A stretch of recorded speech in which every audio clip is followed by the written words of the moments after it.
It's back to the 100-acre woods we go this day. And it's Disney's Winnie the Pooh. I'll be seeing you. The 100-acre wood was abuzz with more than bees.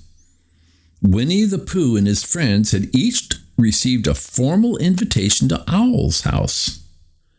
It read, "Come for tea and announcement of great importance." "An announcement?" said Pooh, who enjoyed all sorts of sweet treats. "Why, that's very kind of Owl.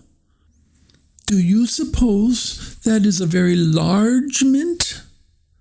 And will there be one for each of us?" Christopher Robin chuckled. "Silly old bear," he said. "I think this means that Owl has something to tell us. He's going to make an announcement." "I see," said Pooh, but he wasn't quite sure that he did. When the friends arrived, Owl went on and on about an upcoming family reunion until finally Rabbit stood up. "Owl," he said, "we know all about your reunion planning. Every last little detail. But what did you want to tell us? Why are we here?" Owl stopped speaking for a moment. "Why, indeed," he mumbled. "Oh, yes, I know," he said. "The reunion planning is all done. It begins tomorrow. I simply wanted to share the news with you that I shall be gone for 1 week. "Don't worry about us. We'll be just fine while you're gone," Rabbit assured Owl as he and the others said their goodbyes. As soon as Owl shut his door, Rabbit clapped his hands together with glee. "Don't you see?" exclaimed Rabbit. "We don't have to hear any more long-winded stories about Aunt Snowy or third cousin Barney twice removed. In fact, we don't have to hear anything from Owl at all for a whole week." While Owl was away, things went on as usual in the 100-acre wood. Rabbit tended his garden, only without Owl looking over his shoulder and talking non-stop about the glorious gardens his grandmother had when he was a little owlet. Piglet painted his pictures, but he didn't have Owl peering at each canvas and remarking on each painting. Pooh still enjoyed plenty of honey, but didn't have to listen to Owl lecture him about the benefits of doing his stoutness exercises, something Owl had read about extensively. It was also quiet over at Kanga and Rue's house. Kanga was able to bake without Owl describing what a wonderful cook his great-aunt Gladys had been. Rue and Tigger continued to play together, but without having to stop to listen to Owl explain the science behind bouncing and other important concepts. And Eeyore managed to rebuild his house again, but without Owl boasting about the grand homes some of his relatives lived in. One day, after nearly a week had gone by, Rabbit was in his garden. He had just begun to feel a little lonely while working in it. Just then, 2 pesky crows swooped in and began to peck at his plants.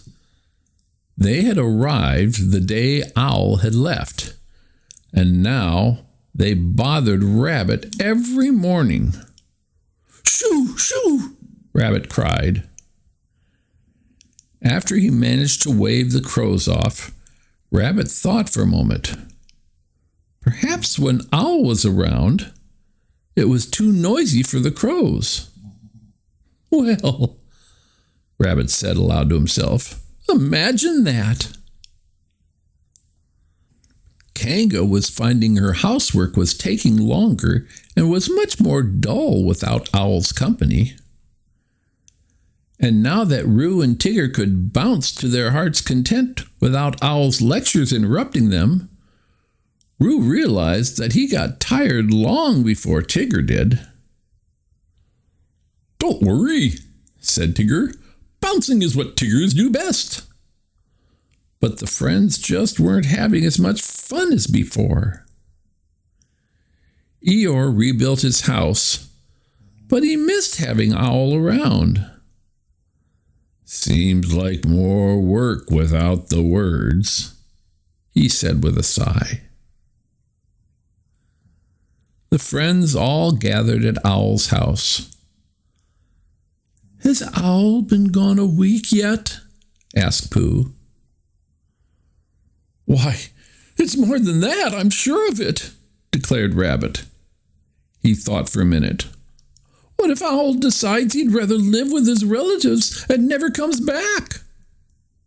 "That's impossible," said Tigger.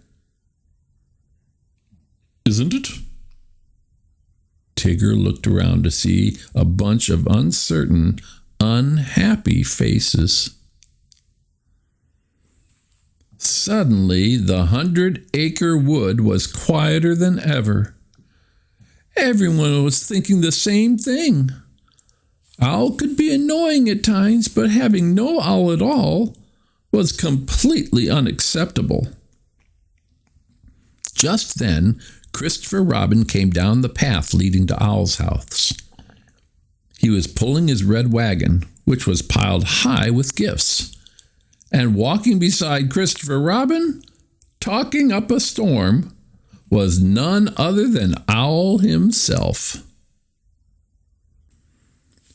"We thought you might have enjoyed your reunion so much that you wouldn't come back," said Pooh.